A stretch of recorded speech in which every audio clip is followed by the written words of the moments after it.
Olá, bom dia, boa tarde, boa noite, boa madrugada, sejam todos bem-vindos, todas bem-vindas. Meu nome é Marcos Vinícius e quero convidá-los e convidá-las para a nossa aula de número 105 da obra O Céu e o Inferno ou a Justiça Divina segundo o Espiritismo. Na aula de hoje temos uma situação, um caso muito interessante que se intitula Uma Mãe e Seu Filho. Indo direto ao ponto, direto ao assunto, segue a explicação inicial, introdutória. No mês de março de 1865, o senhor C, aqui obviamente não se faz a identificação de ninguém, por questões éticas, lógico. Então, no mês de março de 1865, repetindo, o senhor C, negociante numa pequena cidade perto de Paris, tinha em sua casa seu filho com a idade de 21 anos, gravemente enfermo. Esse jovem, sentindo-se no momento de espiar, chamou sua mãe e ainda teve forças para abraçá-la. Esta disse-lhe, vertendo lágrimas abundantes: Vai, meu filho, precede-me, não tardarei em seguir-te. Ao mesmo tempo, ela saiu, escondendo a cabeça entre as mãos. As pessoas que se achavam presentes a esta cena pungente consideraram as palavras da senhora C como simples explosão de dor, que o tempo e a razão deveriam apaziguar. Entretanto, tendo o doente sucumbido, foi procurada em toda a casa e encontrada enforcada no celeiro. O enterro da mãe se fez no mesmo tempo que o de seu filho. Veja que situação terrível, né? A mãe não suportou a perda do filho e tirou a sua própria vida, suicidando-se, enforcando-se. A evocação do filho dela, fora feita vários dias depois do fato, onde segue-se a primeira pergunta: Tendes conhecimento da morte de vossa mãe, que se suicidou, sucumbindo ao desespero que vossa perda lhe causou? Eis a resposta do filho dela, morto: Sim, e sem o desgosto que me causou o cumprimento de sua fatal resolução, eu seria perfeitamente feliz. Está aqui ele dizendo que ficou com muito desgosto da falta que a sua mãe fez, da decisão que a sua mãe fez, a única coisa que estava impedindo a sua felicidade, digamos assim, perfeita. Pobre e excelente mãe, ela não pôde suportar a prova dessa separação momentânea e tomou para se reunir ao filho que amava tanto o caminho que deverá dele afastá-la. Ai, por muito tempo. Assim, ela retardou indefinidamente essa reunião, que seria rápida se a submissão às vontades do Senhor enchesse sua alma e se fosse resignada, humilde e arrependida diante da prova que iria sofrer e a expiação que iria purificá-la. Muito interessante, né? O espírito do filho dela, bem consciente já, dizendo que essa resolução dela, pelo contrário, ela suicidou-se achando que iria encontrar o filho, foi afastá-la dele. E aí ele pede, Orai, orai por ela, e sobretudo não a imiteis. Mães comovidas pelo triste relato de sua morte, não creais que ela amava melhor que outras mães esse filho que era a sua alegria e o seu orgulho. Não amava melhor, mas faltou-lhe coragem e resignação. Mães que me escutais, quando virdes a agonia velar os olhos extintos de vossos filhos, lembrai-vos de que, como o Cristo, eles sobem o cume do Calvário, de onde deverão se elevar à glória eterna. Assinado Benjamin C. Observa-se o filho, da senhora C, de uma envergadura, de uma consciência espiritual muito maior do que a própria mãe, infeliz com desgosto pela atitude da mãe, mas ainda a aconselhou, orientou e realmente deu uma verdadeira aula para as outras mães. E aqui agora segue-se a evocação da mãe dele, né? Ao qual ela observa o desespero, a patente loucura nas palavras da mãe. E ela começa a falar da seguinte forma, né? Quero ver meu filho, tendes o poder de me devolver? Os cruéis pegaram-me para conduzi-lo à luz e me deixaram na noite. Eu o quero, ele me pertence. Nada foi, pois, senão o amor maternal?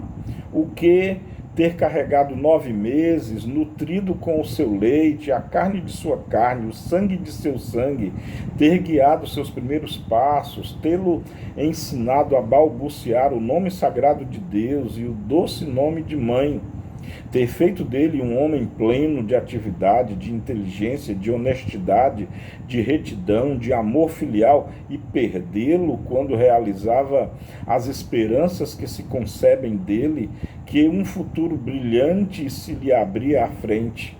Não, Deus não é justo, não é o Deus das mães. Não compreende o seu desespero e a sua dor, e quando me dou a morte para não deixar meu filho sozinho, me arrebata de novo. Meu filho, onde estás? Olha a revolta dessa mãe, totalmente enlouquecida, totalmente ensandecida. E aí o evocador, né, que aqui no nosso caso, na nossa linguagem, seria o orientador, né, o dialogador. Ele começa então a estabelecer um diálogo com essa senhora. E ele começa dizendo: pobre mãe, nos compadecemos com a vossa dor, mas tomastes um triste meio para estar reunida ao vosso filho. O suicídio é um crime aos olhos de Deus, e devereis pensar que ele pune toda infração às suas leis. A privação da visão de vosso filho é a vossa punição, ao qual a mãe retruca e responde: não, eu acreditava Deus melhor que os homens, eu não cria em seu inferno, mas na reunião das almas que se amam como nos amamos, eu me enganei.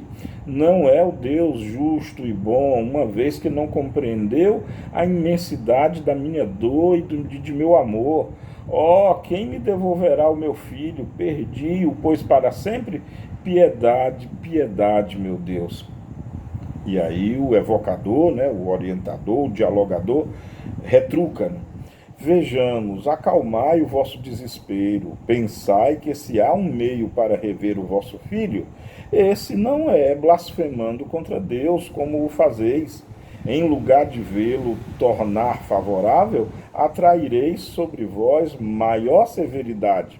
Aqui o orientador, né, tentando convencê-la, demovê-la dessa ideia de blasfemar contra Deus, de não entender que Deus é amor infinito, porém justiça infinita também, ao qual a mãe retorna, né, dizendo: disseram-me que não o reveria mais, compreendi que foi para um paraíso que o conduziram, e eu estou, pois, no inferno? O inferno das mães, ele existe, não o vejo senão muito. A mãe está louca, né? Enlouquecida de tristeza, de dor, de abatimento, de ilusão. E olha a fala, o ensino do evocador, do dialogador, do orientador. Vosso filho não está perdido sem retorno, crede-me, certamente o revereis, mas é necessário merecê-lo pela vossa submissão à vontade de Deus, ao passo que, pela vossa revolta, podeis retardar esse momento indefinidamente. Escutai-me, Deus é infinitamente bom, mas é também infinitamente justo. Jamais pune sem causa, e se vos infligiu grandes dores na terra, foi porque as merecestes. A morte de vosso filho era uma prova para a vossa resignação. Infelizmente, nela sucumbistes quando viva, e eis que depois de vossa morte, nela sucumbis de novo. Como quereis que Deus recompense os seus filhos rebeldes? Mas ele, né, Deus, não é inexorável. Acolhe sempre o arrependimento do culpado. Se aceitasseis sem murmurar e com humildade a prova que vos enviava por essa separação momentânea, e se esperasseis pacientemente que lhe aprovesse vos retirar da terra, na vossa entrada no mundo em que estáis, imediatamente reveríeis o vosso filho, que viria vos receber e estender os braços. Teríeis a alegria de vê-lo após esse tempo todo passado de ausência. O que fizeste, o que fazeis ainda neste momento, coloca uma barreira entre vós e ele. Não creais que ele esteja perdido nas profundezas do espaço. Não, está mais perto de vós do que não o credes. Mas um véu impenetrável oculta a vossa visão. Ele vos vê e vos ama sempre, e geme de tristeza, posição onde vos mergulhou a vossa falta de confiança em Deus. Chama com todos os seus votos o momento afortunado de se vos mostrar. Só de vós depende apressar ou retardar esse momento. Orai a Deus e dizei comigo. E aqui é bonito, porque o evocador, o orientador, o dialogador, ele convida a mãe, né, o espírito da mãe, a rezar com ele uma reza bem simples, uma oração bem simples, pequenininha, mas tão profunda. Eila. E ele diz para o espírito, olha, diz comigo, me acompanha. Meu Deus, perdoai-me por haver duvidado de vossa justiça e de vossa bondade. Se me punistes, reconheço que mereci. Dignai-vos aceitar o meu arrependimento e a minha submissão à vossa santa vontade. Só essa prece, curta, pequenininha, mas tão completa, tão profunda, tão doce, tão verdadeira, tão apaziguadora, tão reconfortante, tão consoladora, ao qual a mãe, aí a mãe, não é que ela se deu por vencida, mas esclareceu muito as ideias dela, porque ela responde da seguinte forma: que clarão de esperança vindes de fazer luzir em minha alma. Foi um relâmpago na noite que me cerca. Obrigada, eu vou orar a Deus. Essa é a nossa função, de ajudar os espíritos e não julgá-los, e não condená-los, e não criticá-los. É ajudá-lo com as palavras do Cristo, do perdão constante, da indulgência, da benevolência. É a caridade como entendia Jesus. E para encerrar, há aqui uma explicação muito interessante do Allan Kardec, onde ele escreve o seguinte: a morte, mesmo pelo suicídio, não produziu nesse espírito, que foi o da mãe, né, a ilusão de se crer ainda vivo.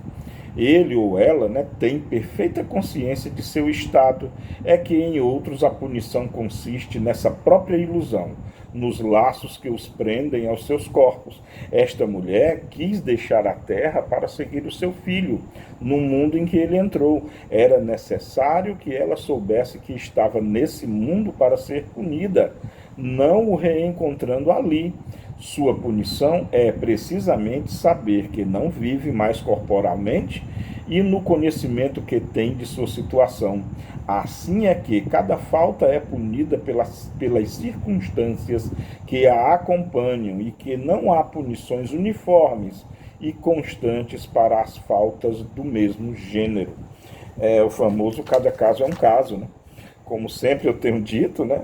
Eu prefiro compreender que não é uma punição, é uma consequência. Claro que mentalmente acaba sendo assim uma punição, mas o fato da punição torna a situação mais dolorosa ainda. E quando você entende que é uma consequência direta dos seus atos, eu acho que vem um quê de compreensão maior, que lhe leva até, na minha humilde opinião, a compreender que você está nessa situação ou naquela situação pelos seus próprios atos, pelos seus próprios erros. E que aí não adianta revoltar-se com ninguém, nem mesmo consigo mesmo, quiçá em relação a Deus, que é todo amor e justiça também, mas amor também incondicional. Então eu acho que o conceito de punição ele agrava, sabe? ele dá um pesar maior à criatura, ao espírito. Já o conceito de que ele sofre as consequências dos seus atos, eu acho que o leva a uma iluminação interior mais proeminente, mais ardente, mais realista e mais consequente, como consequência da sua própria da sua própria consciência de entender que errou. E se errou, a consequência do seu erro veio. E o que ela pode fazer agora, ou todo e qualquer espírito que esteja na mesma condição, ela já entendeu que está viva, ela existe, e agora é seguir a orientação do orientador, né, do dialogador. Olha, submete-se à vontade de Deus, ora, pede perdão de coração, não somente por palavras e pensamento, mas de atitude sincera. Submete-se diante de Deus e confia nele, porque realmente Deus é o Criador, é o nosso Pai e Mãe, e quer o melhor para todos nós e não abandona ninguém, principalmente aqueles que se arrependem sinceramente e que buscam o seu concurso de novo. É uma lição realmente para todos nós, é um caso muito interessante para estudar, refletir a respeito e ensinar também. E colocar ensinamentos como esse como antídotos para nós mesmos, pois não sabemos o dia de amanhã, não sabemos a que tipo de situação estaremos submetidos e submetidas, e lições como essa nos dão a certeza de que uma coisa é certa: nunca devemos nos desesperar, nunca devemos escolher a opção pior, a mais errada para nos livrarmos da situação, por mais penosa que ela seja. Suicídio não, a vida sim, por mais dolorosa que ela seja, ela é preciso ser vivida para que possamos aprender, para que possamos vivenciar e nos submeter àquilo que a vida tem para nos oferecer. Nem sempre de acordo com o que nós queremos, mas entendemos que a inteligência de Deus é infinita. Deus, afinal de contas, é a inteligência suprema, segundo o dizer dos espíritos na codificação espírita, e eu confio e acredito plena e totalmente disso. Não achando que seja fácil, claro que não é. A dor de uma mãe a ver seu filho, e como ela descreve, né? Ela amamentou, alimentou, educou, criou, guiou os primeiros passos, e ele no vigor da idade de 21 anos, não é fácil realmente passar por isso. Eu acho que quem é mãe sabe, eu acho que eu nunca vou saber o que uma mãe sentiria numa situação como essa. Não é fácil, não é mesmo fácil, portanto não julguemos. Mas também entendamos que não é correto sair da vida por essa porta, e precisamos nunca nos entregarmos a ela. E como eu tenho dito, o amor ao próximo e a caridade é um excelente antídoto contra a ideia do suicídio. Mas comente aí o que você acha, deixe aí nos comentários o seu parecer, o que você achou, comenta só se você quiser. Era essa a aula de hoje, muito obrigado pela atenção, e que essas vivências, digamos assim, realmente nos sirvam de lição de vida, porque esse é o propósito da doutrina espírita, é para a vida minha, sua, de todos nós. Beijo no coração, amemo-nos como Jesus nos amou, hoje e sempre. Até a nossa próxima videoaula. Tchau.